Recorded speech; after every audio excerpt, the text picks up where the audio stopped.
Hello जी, नमस्कार, सत श्री अकाल, सलाम। कैसे हैं आप सब लोग? नीट 2026 का पेपर कैंसिल हो गया है, ये हम सबको पता है। अब री नीट होगा।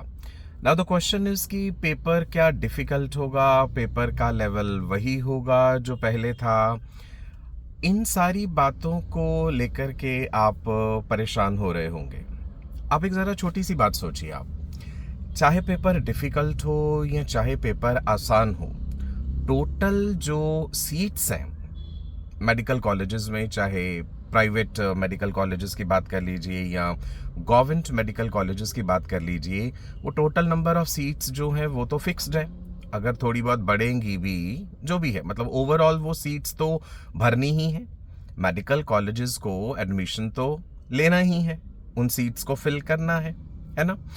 सो मान लीजिए अगर पेपर डिफिकल्ट भी आता है, से फॉर एग्जांपल, है ना, और कोई भी 720 में से 720 नहीं ले पाता है। सपोज कीजिए जो हाईएस्ट मार्क्स जाते हैं वो 705 जाते हैं या 710 जाते हैं, है ना, उसके बाद बाकी स्टूडेंट्स के उससे कम होंगे, तो भी वो सारी सीट्स फिल होनी है। और अगर पेपर आसान आता है और बहुत सारे बच्चों के 720 आ जाते हैं या 700 प्लस आते हैं, तो भी वो सीट्स फिल होनी है। ऐसा तो नहीं होगा कि मान लीजिए अगर किसी बच्चे के मार्क्स जो है वो आ जाते हैं 590 और कोई गवर्नमेंट मेडिकल कॉलेज ये तो नहीं कहेगा ना कि भाई जिसके 600 है हम तो उसी को लेंगे, चाहे हमारी सीट खाली रह जाए, 590 वाले को नहीं लेंगे। सीट्स तो फिल होनी ही है ना?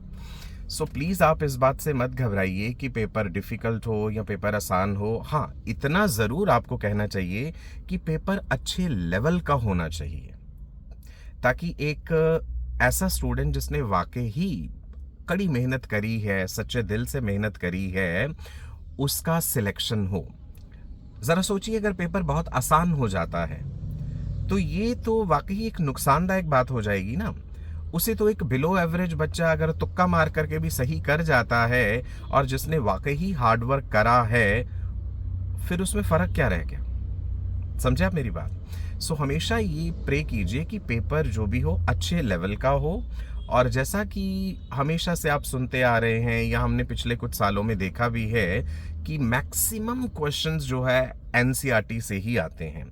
कई बार तो एज इट इज जो सेंटेंसेस हैं, हूबहू बायोलॉजी की बात कर रहा हूँ, वो एनसीईआरटी से ही उठाए गए होते हैं। कभी कभार थोड़ा बहुत ट्विस्ट हमें देखने को मिल सकता है, या ये भी हो जाता है थोड़ा सा ऑफ द ट्रैक चीज़ पूछ ली जाती है। जैसे कोई भी यूनिट जब बायोलॉजी में शुरू होता है तो उससे पहले थोड़ा सा एक इंट्रोडक्शन का पार्ट होता है, साइंटिस्ट्स के बारे में कोई ना कोई इन्फॉर्मेशन होती है, या किसी भी चैप्टर के एंड में जो समरी दी गई होती है वहाँ से भी सवाल उठा लेते हैं। सो जहाँ तक मेरा अनुभव कहता है कि पेपर जो है वो एनसीईआरटी में से ही होगा, थोड़ा सा लेवल जो है उन्हें बेटर ज़रूर रखना चाहिए। वो ज़रूरी भी है, बिकॉज जिस परीक्षा के लिए आप तैयारी कर रहे हैं और वो परीक्षा अल्टीमेटली आपको मेडिकल कॉलेज में पहुंचाएगी, फिर आप एक वर्ल्ड फेमस डॉक्टर बनेंगे, तो कोई ना कोई काबिलियत वाली बात तो आप में चेक होनी चाहिए ना। सोचिए इस बात को। ठीक है, तो YouTube पे आप जो अननेसेसरी इधर उधर के वीडियोस देख करके अपना टाइम वेस्ट कर रहे हैं, मेरी आपसे एक जेन्युइन सलाह है, ऐसा मत कीजिए। इस क्रूशियल टाइम में जितना भी समय आपके पास है, राइट, प्रोबेबल है कि भाई संडे को ही परीक्षा होती है ना, तो आप देख लीजिए मिड जून में जा कर के अगर 15 तारीख को संडे पड़ता है या जिस भी डेट को संडे पड़ता है, सो देर आर ब्राइट चांसेस कि ये परीक्षा मिड जून में होगी। तो आपके पास लगा लीजिए नियरली 1 महीना है।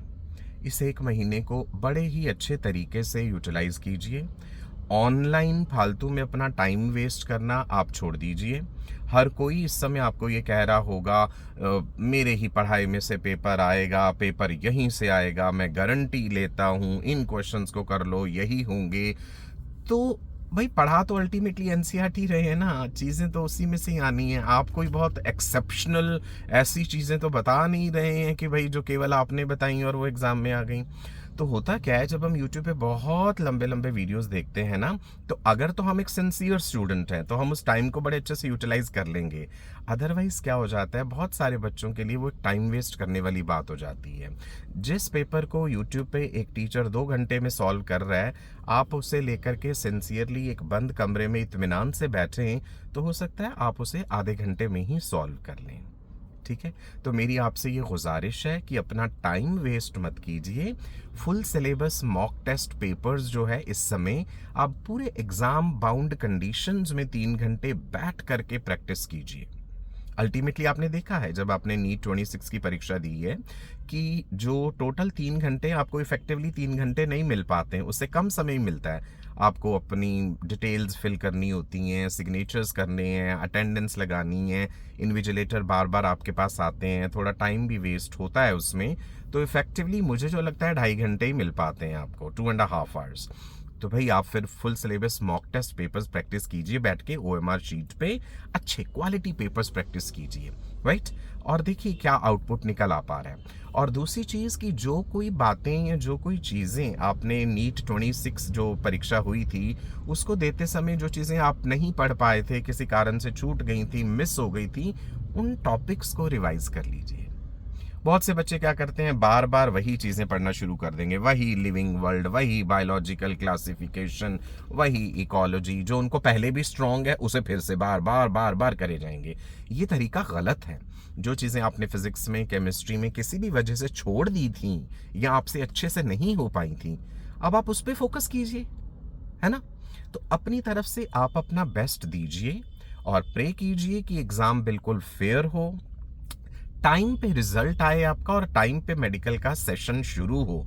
अदरवाइज क्या होता है, जितना एग्जाम डिले होता है उतना रिजल्ट डिले हो जाता है, फिर काउंसलिंग के राउंड्स होते हैं, फिर जाके कॉलेजेस में एडमिशन होता है, फिर सेशन शुरू होता है, तो ये बात खींचते खींचते सितंबर अक्टूबर तक चली जाती है।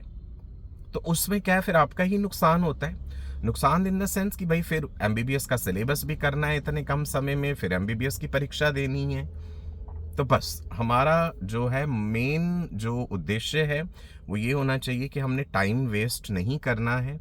जिस भी किसी एक पर्टिकुलर चैनल को आप फॉलो कर रहे हैं किसी भी न्यूज़ के लिए, इन्फॉर्मेशन के लिए, बस उससे एक चैनल को फॉलो कीजिए, वो काफ़ी है। इस समय टोटल भीड़ मची हुई है, लोगों ने आपदा में अवसर ढूंढ लिया है।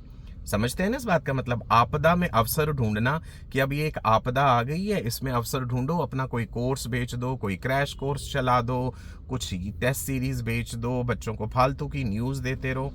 टाइम वेस्ट मत करो मेरे बच्चे। हर कोई अपने अपने व्यूज़ के पीछे भाग रहा है, चैनल्स मोनेटाइज्ड हैं, लोगों के व्यूज़ आ गए, उससे पैसा कमा लिया, तो अल्टीमेटली आपका नुकसान हो जाएगा। ठीक है, बस ज़्यादा लंबा नहीं करते इस वीडियो को, इतना ही कहना था। सेल्फ स्टडी करो, कोई एक चैनल फॉलो करो इन्फॉर्मेशन के लिए, न्यूज़ के लिए, राइट।